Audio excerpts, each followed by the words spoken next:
nous avons quand même le luxe de l'écran en avant de nous. Et nous allons aller dans le livre de Ruth, le premier chapitre aujourd'hui. Et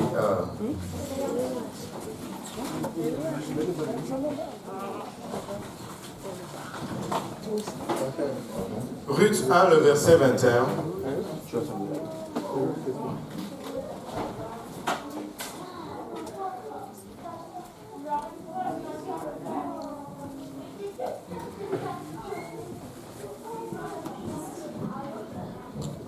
La Bible dit, j'étais dans l'abondance à mon départ, et l'Éternel me ramène le main vide. Amen.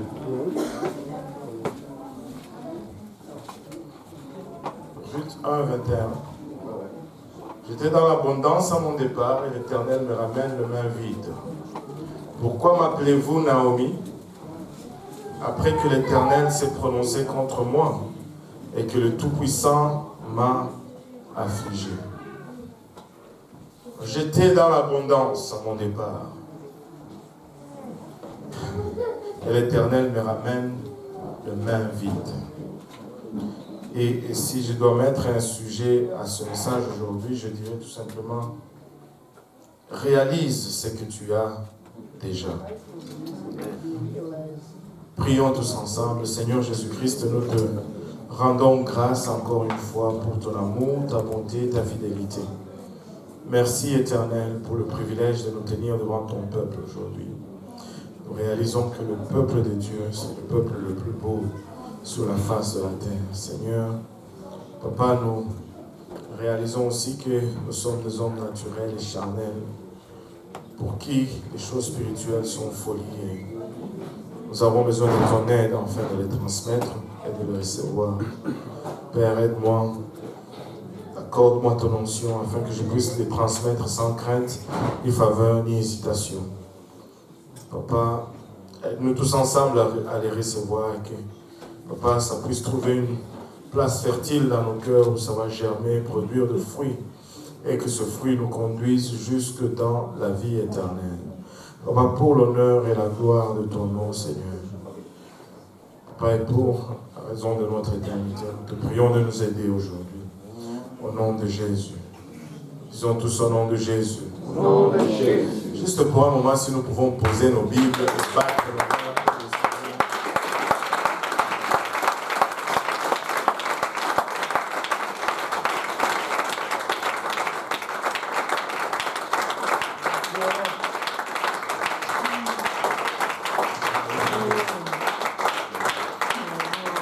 Vous pouvez vous asseoir. Le verset que nous venons de lire, c'est, je dirais, une exclamation de la part de Naomi à son retour dans son pays natal. Elle déclare ceci: j'étais dans l'abondance à mon départ et l'Éternel m'a amené le main vide. Maintenant, je ne sais pas pour vous, mais vous êtes-vous retrouvés déjà dans une situation où vous cherchez déjà, où vous cherchez ce que vous avez déjà? Que ce soit peut-être une paire de lunettes juste dans votre face, et là vous êtes en train, mais où est-ce que j'ai posé mes lunettes? À qui est-ce que c'est déjà arrivé, ceux qui portent des lunettes? Voilà. Je ne sais plus si c'est Sifa ou David, mais il était là, mais où sont mes lunettes? David, tu les as en face. Tu les portes déjà. Ou que ce soit des clés que tu as dans les mains. Et là, tu cherches où sont mes clés. Mais tu les as dans les mains, en fait. Je ne sais pas si ça vous est déjà arrivé. Et je pense que ça nous est tous arrivé de chercher ce que nous avons déjà. Et c'est rigolo et c'est comique quand ça arrive pour des lunettes ou pour quelque chose que nous avons en main et que nous réalisons cela 1 minute après ou 2 minutes après, nous réalisons que nous avons les clés en main et nous rions à ce sujet. Et c'est drôle. Mais ça peut être moins drôle quand c'est quelque chose de plus important et que nous cherchons pendant des années, alors que nous l'avons déjà. Ça devient du temps perdu, ça devient un temps gaspillé.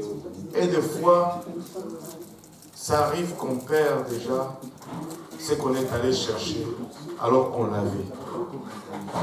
On perd ce qu'on avait alors qu'on est parti le chercher. L'histoire de Ruth, plutôt on va plus parler de Naomi aujourd'hui, nous est relatée dans le livre de Ruth, le tout premier chapitre. La Bible nous dit du temps des juges, il y eut une famine dans le pays. Un homme de Bethléem, ça c'est Ruth 1.1, un homme de Bethléem de Juda partit avec sa femme et ses 2 fils pour faire un séjour dans le pays de Moab. Le nom de cet homme était Elimelech, celui de sa femme Naomi. Et ses 2 fils s'appelaient Machlon et Kiljon. Ils étaient Éphrasiens de Bethléem de Juda. Arrivés au pays de Moab, ils fixèrent leur demeure. C'est-à-dire, ils sont partis pour une cause noble. Ils sont partis pour une bonne raison. Il y avait famine dans le pays. Et parce qu'il y avait famine, probablement, il manquait de nourriture. Et comme il manquait de nourriture, ils se sont dit, nous allons aller à la place où il semble y en avoir plus que là où nous sommes. Mais au verset 3, la Bible nous dit, Elimelech, mari de Naomi, mourut. Et elle resta avec ses 2 fils. On peut voir une descente tranquille ou une perte tranquille de ce qu'elle avait. Premièrement, son mari meurt. Et là, elle est restée avec ses 2 fils. Et ses 2 fils se marièrent. Ils prirent de femmes, au verset 4, Moabites, dont l'une s'est nommée Orpa et l'autre Ruth. Et ils habitèrent là environ 10 ans. Ils sont restés 10 ans dans le pays de Moab. Et éventuellement, dans les 10 ans qui suivaient, Machlon et Kiljon moururent aussi tous les 2. Et Naomi resta privée de ses 2 fils et de son mari.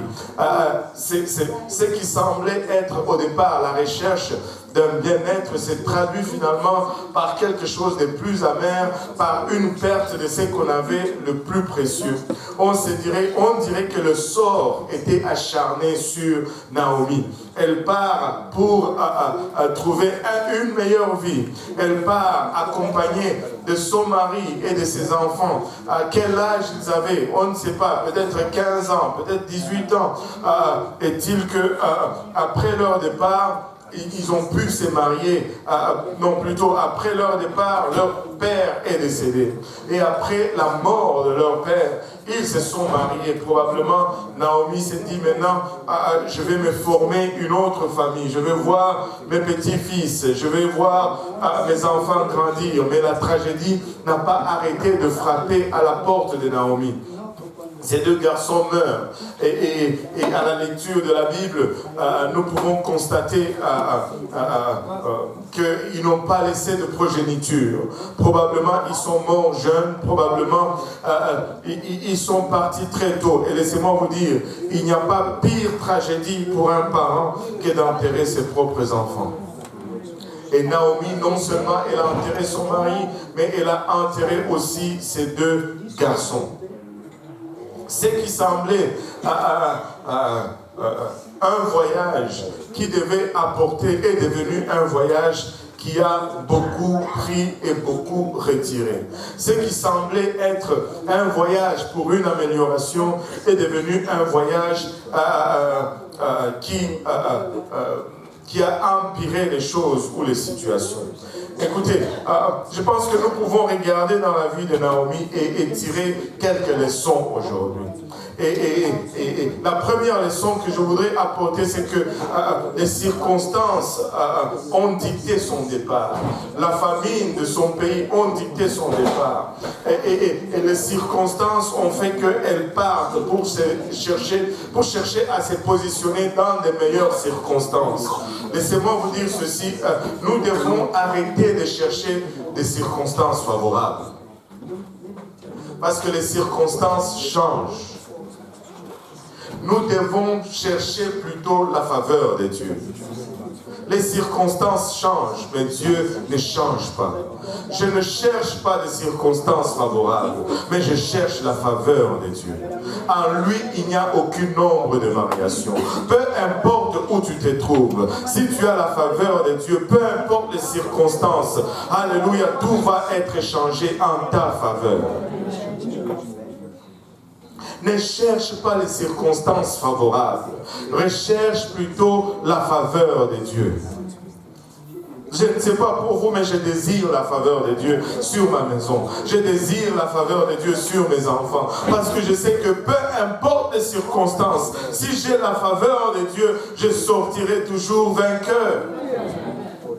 Les circonstances vont changer. Si nous changeons des lieux, si nous changeons de résidence, si nous changeons à cause des circonstances, nous allons être appelés à changer encore. Dieu ne change pas, mais les circonstances changent. Recherche la faveur de Dieu. Ne recherche pas des circonstances favorables. Vous savez, l'histoire des famines nous donne une leçon très forte dans la Bible. Et Dieu essaie toujours et encore de nous montrer et de nous indiquer à regarder sur lui et non à regarder autour de nous. Abraham a vécu la même chose, mais Abraham a probablement fait le même choix que Naomi. Abraham a été motivé à choisir également comme Naomi, choisissant selon les circonstances, choisissant des circonstances favorables. Mais nous savons tous les résultats et sa descendance même est en train de payer jusqu'à ce jour à cause de ce choix motivé par les circonstances.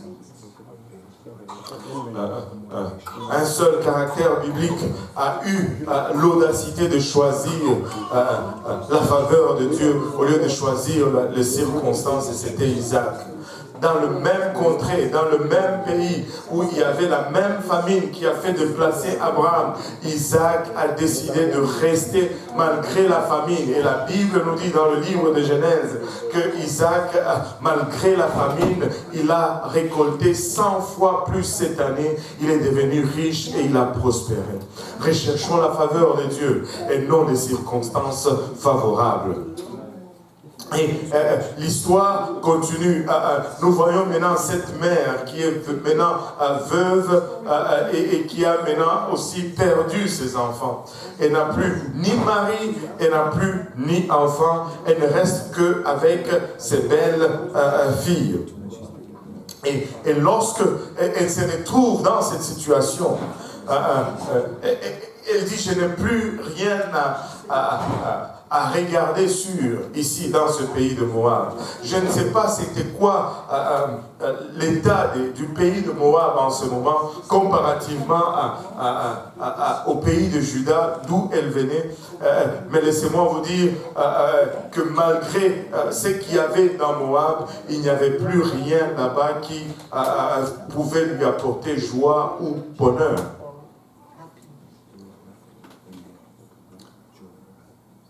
Puis elle se leva, elle et ses belles filles, afin de quitter le pays de Moab, car elle a pris au pays de Moab que l'Éternel avait visité son peuple et lui avait donné du pain. Ce pain qui manquait, ce pain qu'elle est allée chercher dans le pays de Moab, se retrouve maintenant là où elle a quitté.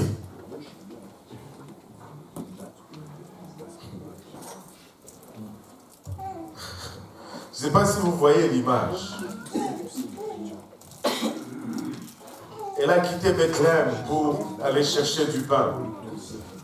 Mais arrivée à Moab, on lui dit que c'est à Bethléem qu'il y a le pain. Au fait, si tu regardes même le nom de la ville de Bethléem, Bethléem signifie la maison du pain. Elle a quitté la maison du pain pour aller chercher le pain ailleurs. Mais laisse-moi te dire ceci. Retourne à la maison du pain. Reste à la maison du pain. Parce qu'éventuellement, le pain va rentrer à sa maison. Amen. Amen. Elle sortit du lieu qu'elle habitait, accompagnée de ses deux belles filles, et elle s'est mise en route pour retourner dans le pays de Juda. Et le Seigneur m'a fait souligner ceci, en route pour retourner dans le pays de Juda. Et écoutez, elle était dans le pays de louange. Elle a quitté la louange pour aller ne retrouver que l'amertume. À Moab, elle n'a pas pu adorer. À Moab, elle n'a pas pu louer. À Moab, elle n'avait aucune raison d'élever ses mains et d'adorer Dieu. Écoutez, elle était déjà dans le pays de louange. Laisse-moi te dire aujourd'hui, retourne dans le pays de louange. Non seulement tu seras dans la maison de pain, dans le pays de louange, mais tu seras éventuellement la maison de pain. Tu seras éventuellement la maison de pain. Et ce pain ne manquera jamais. Ce pain ne te quittera point, car il est le pain de vie. Laisse-moi dire à quelqu'un aujourd'hui, non seulement Dieu t'appelle à retourner à Bethléem, Dieu te demande de devenir Bethléem, de devenir la maison même de pain. Car dans Jean 6,51, il nous dit, je suis le pain vivant qui est descendu du ciel. Si quelqu'un mange de ce pain, il vivra éternellement. Et le pain que je donnerai, c'est ma chair que je donnerai pour la vie du monde. Et il nous donne cette promesse dans Jean 14,18. Je ne vous laisserai pas orphelins, je viendrai à vous. Je ne vous laisserai pas orphelin, je viendrai à vous. Tu peux non seulement retourner dans le pays de Juda, tu peux non seulement retourner dans la ville de Bethléem, mais tu peux devenir Bethléem aujourd'hui. Si le pain de vie vient et demeure en toi, tu deviens la maison du pain. Tu deviens la maison du pain. Et c'est là où se trouve la vraie joie. Et c'est là où se trouve le vrai bonheur. Peu importe les circonstances autour de toi. Si tu es Bethléem, tu as la faveur de Dieu. Si tu es dans le pays de Juda, tu as la faveur de Dieu. Les circonstances changent et ils vont changer. Et le pain que tu as te dit, je ne te quitterai point, je ne t'abandonnerai point, je ne te délaisserai point. Arrête de courir ça et là. Tu es déjà la maison de pain. Dieu va changer tes circonstances là où il t'a placé. Là où il t'a placé. C'est Dieu qui est le maître de temps et le maître des circonstances.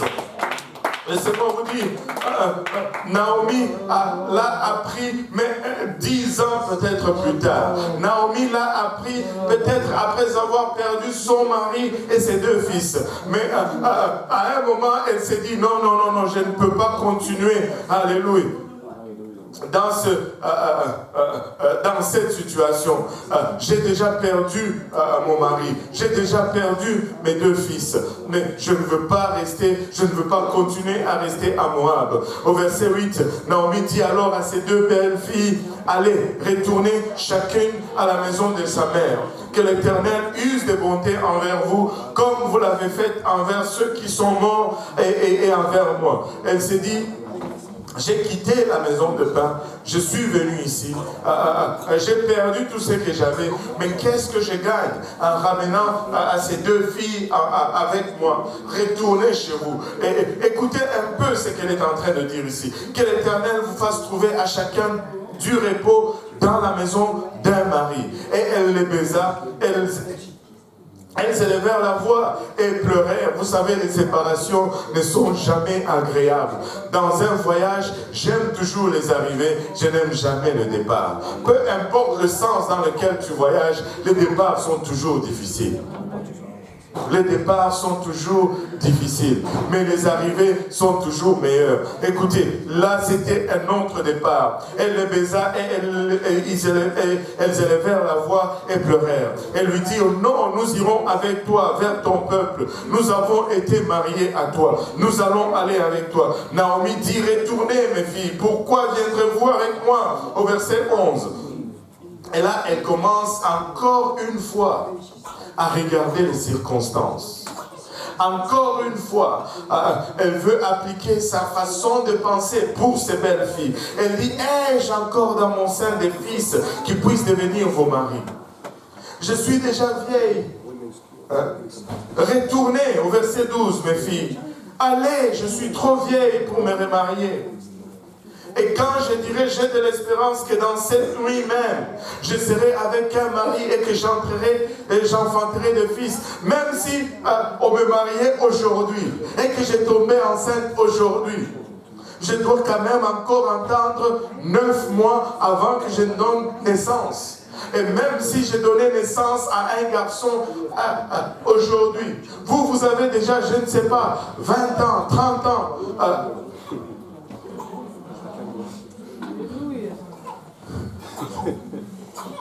je n'ai plus d'autres enfants.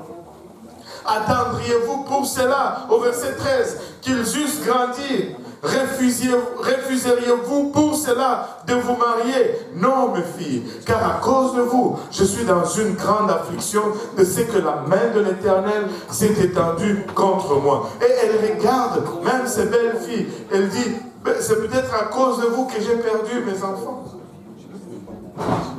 Que tout le monde dise belle maman. Belle maman. Alléluia. Et encore une fois, au verset 14, elles élevèrent la voix et pleurèrent encore. Il y en a une qui s'appelait Orpa. Elle dit, bon, ma belle-mère a parlé, elle baisa sa belle-mère, et puis elle est retournée dans le pays, dans la maison de ses parents. Il y a certains mais dans la Bible que tu aimes. Il y a certains mais qui ouvrent la porte à des choses négatives. Mais il y a d'autres mais qui sont plutôt positifs. Et ce mais est un de ceux mais que tu aimes. Mais Ruth, que tout le monde dise mais Ruth. Mais Ruth s'attacha à elle. Naomi dit à Ruth, voici ta belle-sœur est retournée vers son peuple et vers ses dieux. Retourne comme ta belle-sœur. Écoutez, nous ne pouvons pas juste regarder autour de nous et faire ce que les gens font. Nous ne pouvons pas juste regarder ce que les gens font autour de nous. Et parce que Orpa est parlé, est parti, moi aussi, Ruth, je m'en vais. Non, non, non, non, non. Je dois chercher la voie par moi-même. Je dois rechercher la vérité par moi-même. Écoutez, Naomi a sûrement détaillé un portrait qui était exact. Naomi a sûrement détaillé des circonstances qui étaient réelles. C'est sûr que Ruth était déjà avancée en âge. C'est sûr que Ruth, plutôt Naomi, n'espérait plus de se marier. C'est sûr que même si elle tombait enceinte ce même jour, ça serait presque un scandale que cet enfant qui allait naître de cette grossesse puisse être le mari de Ruth. Mais Ruth a regardé plus loin que le ventre de Naomi. Ruth a regardé plus loin que les circonstances. Laisse-moi te dire, ce que tu as besoin, c'est Dieu et non les circonstances. Et là où il semble ne pas avoir une possibilité, le Seigneur crée toujours une possibilité. Regardez, le Seigneur n'est pas limité par nos capacités, il n'est pas limité par nos circonstances, il n'est pas limité par notre situation. Dans le désert, il peut créer un chemin. Dans la solitude, il peut causer une abondance. Regardez avec moi Ésaïe 35. Alléluia. Ésaïe 35 nous dit ceci, le désert et le pays aride se réjouiront. Je ne sais pas quand ou comment on trouve de la réjouissance dans un pays désertique ou dans un pays aride. Mais il nous dit ici le désert et le pays aride se réjouiront, la solitude s'égaira et elle fleurira comme un narcisse. En fait, un narcisse c'est juste une rose. Amen. Il est en train de dire que le désert va fleurir des roses. Des roses vont pousser dans le désert. Là où rien ne pousse, moi je vais faire pousser. Là où les circonstances indiquent que telle chose ne va pas arriver, moi je vais le faire arriver. Elle se couvrira de fleurs et tressaillira de joie avec chant d'allégresse et cri de triomphe. La gloire du Liban lui sera donnée. La magnificence de Carmel et de Saron. Ils verront la gloire de l'Éternel, la magnificence puissance de notre Dieu. Fortifiez les mains languissantes et affermissez les genoux qui chancellent. Dites à ceux qui ont les cœurs troublés, prenez courage, ne craignez point. Voici votre Dieu, la vengeance viendra, la rétribution de Dieu, il viendra lui-même et il vous sauvera. Dites à ceux qui ont les cœurs troublés, prenez courage. Regarde ton voisin, dis-lui, prends courage. Ne crains point. Alléluia. Le verset 5 nous dit, alors s'ouvriront les yeux des aveugles, s'ouvriront les oreilles des sourds. Laissez-moi vous dire, ceux qui n'ont pas vu cette vérité vont la voir. Ceux qui n'ont pas entendu cette vérité vont l'entendre. Ceux qui n'étaient pas capables de la comprendre vont la comprendre. Alors les boiteux sautera comme un cerf, et la langue du muet éclatera de joie, car des eaux jailliront dans le désert et des ruisseaux dans la solitude. Les mirages s'échangera en étang, et la terre desséchée en source d'eau. Dans le repère qui servait de gîte aux chacals, croîtront des roseaux et des jonques. Laissez-moi vous dire que Dieu est après faire une chose dans des circonstances qui dictent le contraire. Dieu est en train de changer les circonstances des gens. Recherchons la faveur de Dieu et non des circonstances favorables. Parce que notre Dieu agit, peu importe les circonstances. Il est celui qui change les circonstances. Il dit ici, il y aura là un chemin frayé, une route qu'on appellera la voie sainte. Oh, ni l'impie n'y passera. Elle sera pour eux seuls. Ceux qui la suivront, même les insensés ne pourront s'égarer. Même les insensés ne pourront s'égarer. Laissez-moi vous dire, même ceux qui sont complètement désorientés vont retrouver leur chemin. Même ceux qui ne savent pas faire la différence entre le sud et le nord, ou l'est et l'ouest, vont retrouver leur chemin. Même l'insensé ne va pas pouvoir s'égarer, parce que Dieu change les circonstances. Dieu change les circonstances. Il y a des gens qui sont terribles dans l'orientation. Tu leur dis d'aller à gauche, ils vont aller à droite. Tu leur expliques juste ici, là, ils vont jamais trouver. Tu leur dis, je te prends ici, tu vas les retrouver ailleurs. Même eux, ils vont retrouver leur chemin.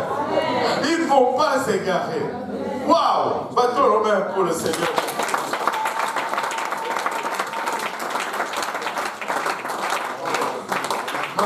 Laissez-moi vous dire, il nous dit, sur cette route, point de lion, nulle bête féroce ne la prendra, nul ne s'y rencontrera, les délivrés y marcheront. Seuls les délivrés y marcheront. Les rachetés de l'Éternel retourneront. Ils iront à Sion avec des chants de triomphe. Et une joie éternelle couronnera leur tête. L'allégresse et la joie s'approcheront. La douleur et les gémissements s'enfuiront. Ne cherche pas de circonstances favorables. Cherche la faveur de Dieu. Cherche la faveur de Dieu. La faveur de Dieu change les circonstances. La faveur de Dieu transforme. Vous savez c'est quoi un mirage?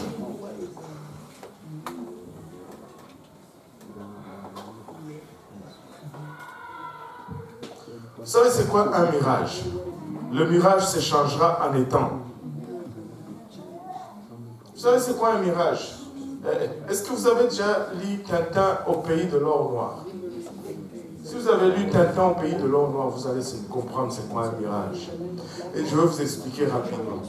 Dans le livre de Tintin au pays de l'or noir, les Dupont se perdent dans le désert. Et là, ils tournent en rond. Et comme ils tournent en rond, ils reviennent continuellement sur leurs traces. Et pour eux, à chaque fois qu'ils reviennent sur leurs traces, ils disent qu'ils sont sur une piste très fréquentée, parce qu'il y a chaque fois une voiture qui embarque sur cette piste, et c'est sûrement une piste qui mène dans une grande ville, et ils sont sauvés en fait. Mais alors qu'ils sont en train de tourner sur eux-mêmes, et c'est leur propre trace de pneus qu'ils sont en train de voir. Et là, comme il tourne et il tourne, et il commence à avoir soif, il commence, et là, comme ils sont dans le désert, quand la soif te dépasse dans le désert, tu commences à voir des mirages. Tu vois au loin, tu vois comme si c'était un oasis, un petit lac avec des palmiers à côté. Et ils vont arrêter leur camion, ils vont courir vers le mirage et ils vont plonger, mais pour se retrouver dans le sable. Il n'y a pas d'eau. Et c'est ça un mirage. Une illusion optique suite à ton cerveau et à ton état de besoin. Crée l'image de ce que ton corps manque, au point où ça semble réel devant toi. Mais quand tu t'approches et que tu essaies de le toucher, pouf, il disparaît. Mais il dit le mirage va se changer en même temps. Tu sais, même ton imagination va prendre vie. Dieu peut changer tes circonstances. Dieu change les circonstances. Nous devons rechercher la faveur de Dieu. Je désire la faveur de Dieu. Peu importe les circonstances, favorables ou pas, si j'ai la faveur de Dieu, les circonstances changent. Les circonstances changent. Et Naomi dit à Ruth, je ne peux pas avoir d'enfant. Les circonstances font que même si j'avais un enfant, tu ne pourras pas l'épouser. Ça va être trop longtemps avant qu'il ait 18 ans. Je ne sais pas si c'était 12 ou 18 ans pour eux, mais avant qu'il ne soit un homme, tu ne pourras pas. Mais Naomi dit non, non, non, non, non. Toi, tu as regardé aux circonstances. Voilà où tu te trouves. Mais moi, je refuse de regarder aux circonstances. Et elle répond à Ruth, plutôt à Naomi. Ruth répondit au verset 16, ne me presse pas de te laisser. Alléluia. Des fois, tu dois dire à quelqu'un, arrête de me presser. Je dois servir mon Dieu. Arrête de m'entraver. Je dois vivre pour Dieu. Arrête, alléluia, de vouloir toujours mettre. Non, non, non, non. Je cherche la faveur de Dieu. Arrête de me presser. Ne me presse pas de te laisser, de retourner loin de toi. Où tu iras, j'irai. Où tu demeureras, je demeurerai. Ton peuple sera mon peuple. Et j'ai compris une chose. J'ai trouvé Dieu chez toi et ton Dieu sera mon Dieu. Où tu mourras, je mourrai et j'y serai enterré. Que l'Éternel me traite dans toute sa rigueur. Si autre chose que la mort vient me séparer de toi. Naomi la voyant décider à aller avec elle. C'est ça, ses insistances. Écoutez, souvent, beaucoup de gens ou beaucoup de choses vont te presser pour que tu arrêtes de servir Dieu. Et ils ne vont pas le faire une fois, ils ne vont pas le faire deux fois. Mais si tu montres que tu as décidé, éventuellement, ils vont te laisser servir.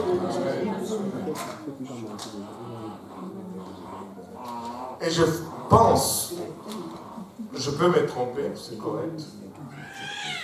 Même si je me trompe là-dessus, on ira tous au ciel. Amen.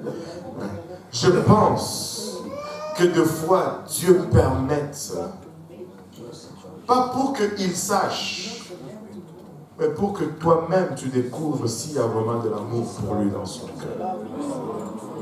Parce que lui, il le sait déjà. Mais toi, tu ne le sais pas encore. Vas-tu vraiment vivre pour Dieu?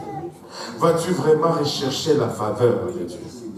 Et toute épreuve que tu vas subir dans ta marche avec Dieu, ce n'est pas pour que Dieu sache.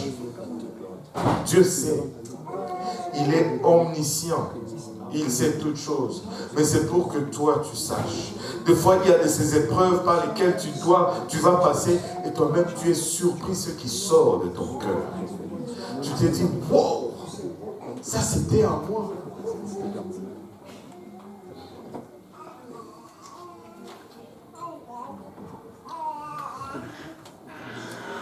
Naomi, la voyant décider à aller avec elle, c'est ça ses insistances. Elles firent ensemble le voyage jusqu'à leur arrivée à Bethléem. Et lorsqu'elles entrèrent dans Bethléem, la Bible dit toute la ville fut émue à cause d'elles. Toute la ville l'a regardé et toute la ville a pleuré. Et les femmes disaient, c'est toujours les femmes, ah, est-ce que c'est là vraiment Naomi? Est-ce que tu as vu Naomi? Tu as vu celle qui était partie? Et ces gens-là, c'était déjà respectable, mais tu as vu son état aujourd'hui. Une fois, tu ne pouvais pas les approcher.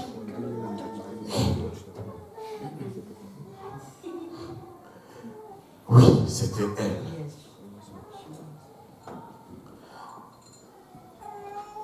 Et cela, Naomi. Elle leur dit, ne m'appelez pas Naomi. Naomi veut dire agréable, plaisante. Mais appelez-moi plutôt Mara, qui veut dire amère. Vous savez, quand elle n'a pas voulu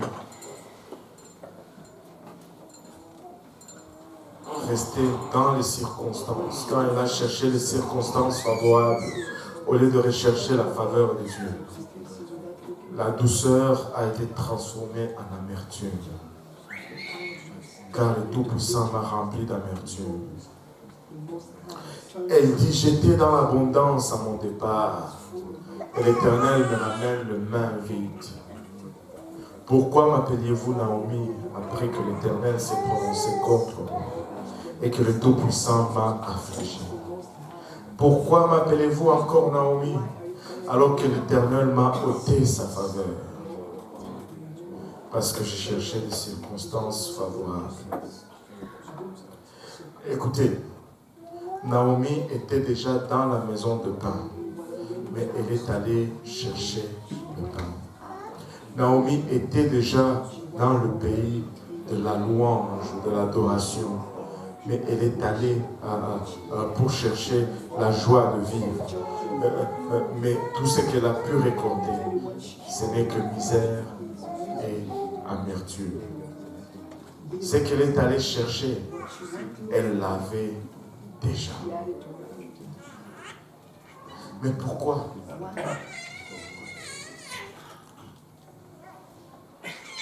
Vous savez, le diable est maître dans l'art de nous faire croire que nous ne sommes pas ce que nous sommes déjà, ou que nous n'avons pas ce que nous avons déjà. Il est maître dans cet art. Adam et Ève y ont goûté. Naomi a goûté aussi à cette médecine. Et la stratégie du diable, c'est toujours de te faire croire que tu n'as pas ce que tu es, ou que tu n'es pas celui que tu es, et que tu dois partir à la recherche de cela pour devenir ce que tu es, ou pour avoir ce que tu as déjà. Mais dans cette recherche, très souvent, il t'envoie sur des fausses pistes, là où tu perds ce que tu avais déjà. Il te fait partir à la recherche de ce que tu avais déjà, afin que tu puisses le perdre. Comme je dis, il y a des mais que j'aime. Et le Seigneur m'a donné ce mais, qui n'est pas dans la Bible, mais qui est un mais extra-biblique. Que tout le monde dise, mais Dieu. Le diable est maître dans l'art de nous faire croire que nous ne sommes pas ce que nous sommes déjà. Mais Dieu, il est maître dans l'art de faire de nous ce que nous ne sommes pas. Le diable est maître dans l'art de nous faire croire que nous n'avons pas ce que nous avons déjà. Mais Dieu est maître dans l'art de nous donner ce que nous n'avons pas et que nous ne méritons même pas. Recherche la faveur de Dieu.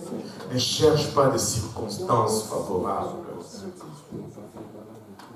Il est maître de temps et maître des circonstances.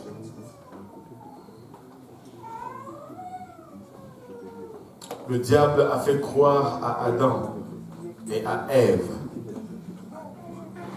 qu'ils n'avaient pas ce qu'ils avaient déjà et qu'ils n'étaient pas ce qu'ils étaient déjà.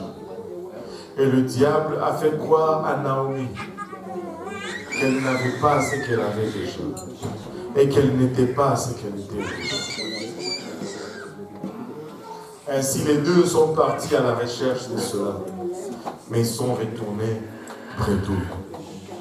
Laisse-moi te dire, tu es déjà son bien-aimé. Tu es déjà la pupille de son œil. Tu es déjà l'objet de son affection. Ne recherche pas des circonstances favorables, recherche la faveur de Dieu. Tu es déjà dans l'abondance. Si tu as Dieu, tu es dans l'abondance. Tu ne le réalises peut-être pas, mais tu es dans l'abondance. Tu ne regardes peut-être pas à la bonne chose ou à la bonne place, mais tu es dans l'abondance. Combien de fois, alléluia, tu regardes en arrière et vous savez, il y a cette expression, on utilise toujours, le beau vieux temps. Mais quand on y était, on n'appelait pas cela le beau vieux temps.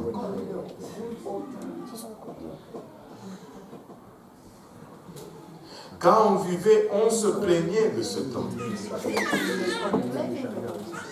Mais une fois qu'on a fini de le vivre, ça devient le beau vieux temps.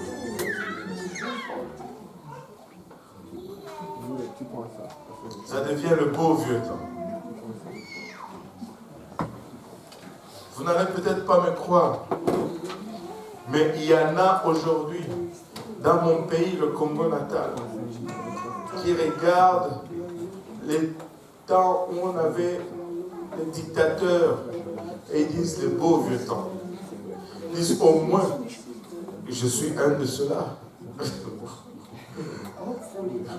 J'ai dit, écoutez, au moins du temps de Mobutu, je rentrais dans ma douche, j'ouvrais l'eau et l'eau sortait du robinet et je me lavais. Mais aujourd'hui, je dois...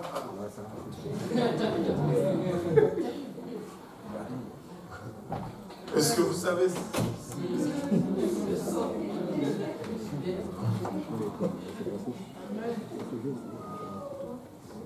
Waouh! Au moins en ce temps-là, on avait l'électricité peut-être 25 jours sur 30 par mois. Mais aujourd'hui, on a l'électricité 5 jours sur 30, mais même dans les 5 jours, ce n'est pas continu.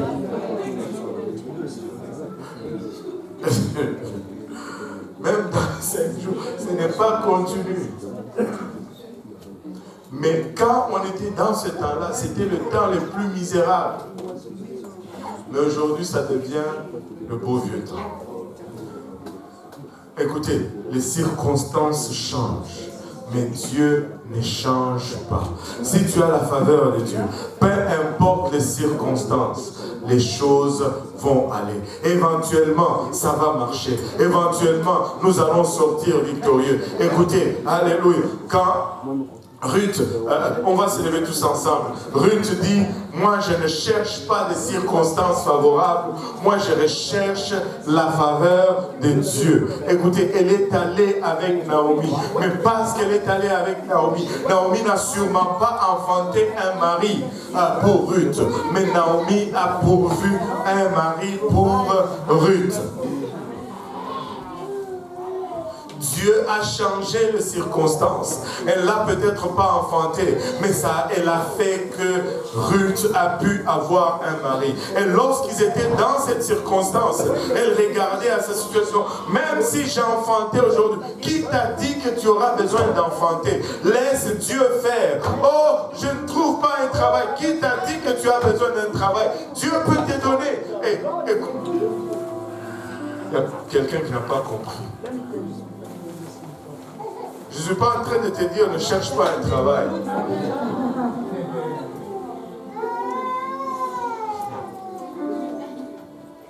Mais la bénédiction de Dieu dépend seulement de sa faveur et non des circonstances. Dieu peut faire jaillir une source d'eau dans le désert. S'il t'a dit va dans le désert, va dans le désert, reste là et attends. S'il t'a dit va dans la forêt, c'est dans la forêt que tu vas et reste là et attends. Amen. Les circonstances peuvent ne pas être favorables, mais je désire la faveur de Dieu. Sans lui, il n'y a aucune ombre de variation.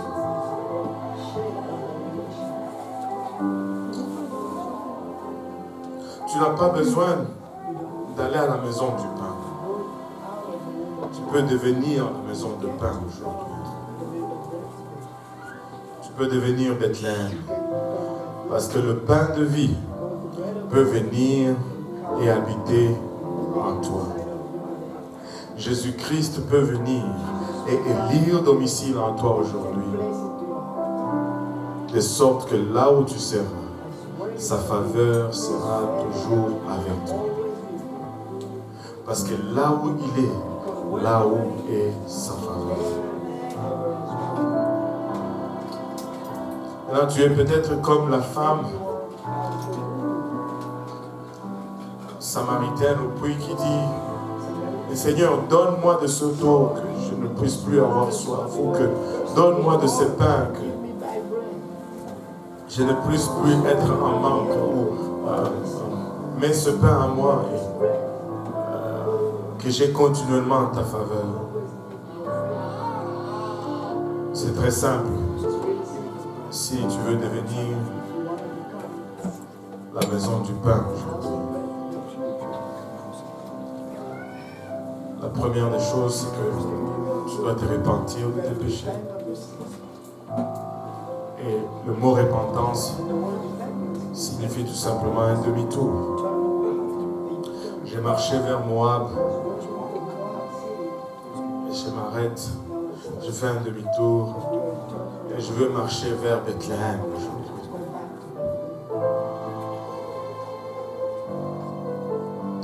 J'étais un menteur, Seigneur, je veux arrêter de mentir. J'étais un tricheur, je m'engage à ne plus tricher aujourd'hui. Je veux faire un demi-tour. Après que tu aies fait ce demi-tour, la Bible te demande de te faire baptiser au nom de Jésus-Christ pour le pardon de tes péchés. Et le mot baptême vient du grec baptizo, qui veut dire tremper, immerger ou plonger. C'est pourquoi nous avons une piscine ici. Nous n'avons pas de bol. Là où tu peux venir et te faire ensevelir au nom de Jésus-Christ pour le pardon de tes péchés. Et finalement, l'Esprit de Dieu, quand tu retournes dans le pays de Juda, quand tu élèves ta voix et que tu commences à louer et adorer le Seigneur, l'Esprit de Dieu vient et habite en toi. Et tu vas savoir cela lorsque tu vas parler dans une langue que tu n'as pas appris. Tu parleras une nouvelle langue lorsque le pain de vie vient demeurer en toi. Ainsi, la faveur de Dieu sera continuellement sur toi.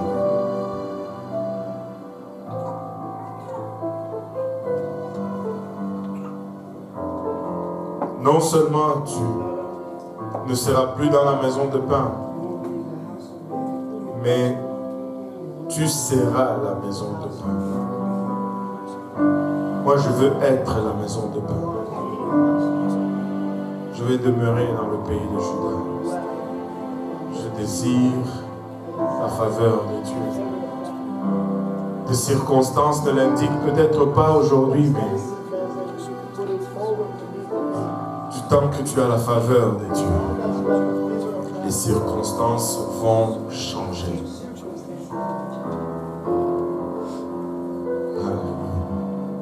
On va ouvrir cet autel aujourd'hui si tu désires la faveur de Dieu. Je vais t'inviter à l'avant, les hommes à ma gauche, les dames à ma droite.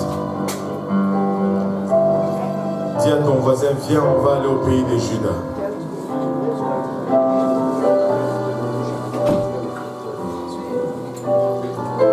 Viens retournons à Bethléem aujourd'hui.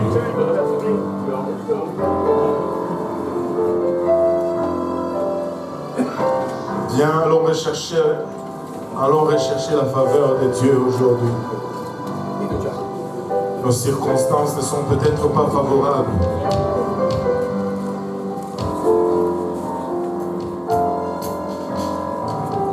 Mais nous servons un Dieu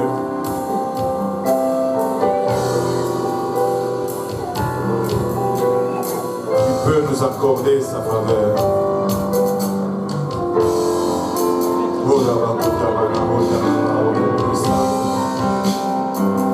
Alléluia. Alléluia, Jésus. Papa, nous voulons retourner dans le pays de Juda aujourd'hui. Nous voulons regagner nos louanges et nos adorations.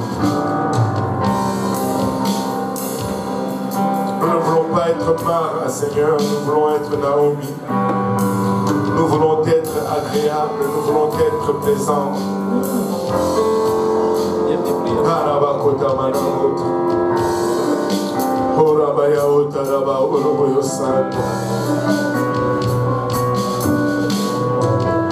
Papa, donne-nous de rechercher ta faveur.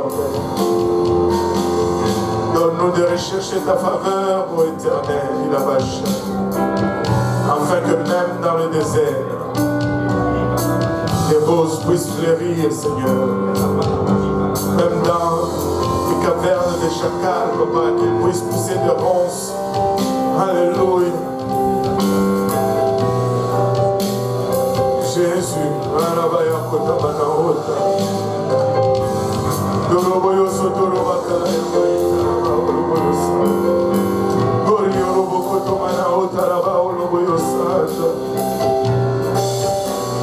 oui, Seigneur Jésus, nous désirons ta faveur, Papa.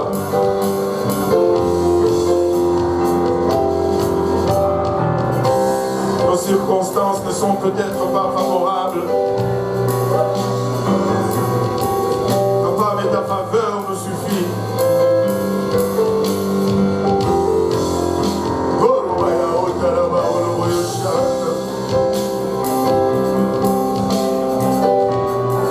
Alléluia, Seigneur, alléluia, Jésus.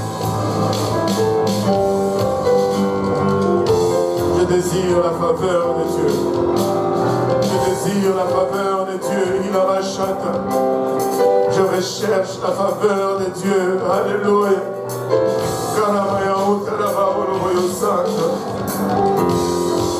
Gloire au nom de Jésus. Gloire au nom de Jésus. Gloire au nom de Jésus.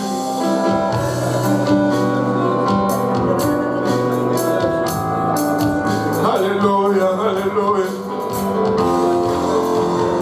Alléluia. Tu peux devenir la maison de pain aujourd'hui.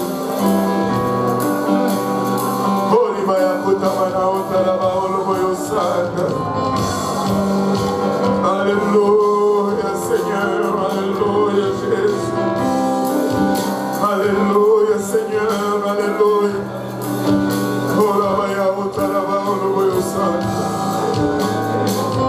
Béni soit le nom de Jésus. Papa, nous désirons ta faveur, Seigneur. Nous désirons ta faveur, Père. Alléluia.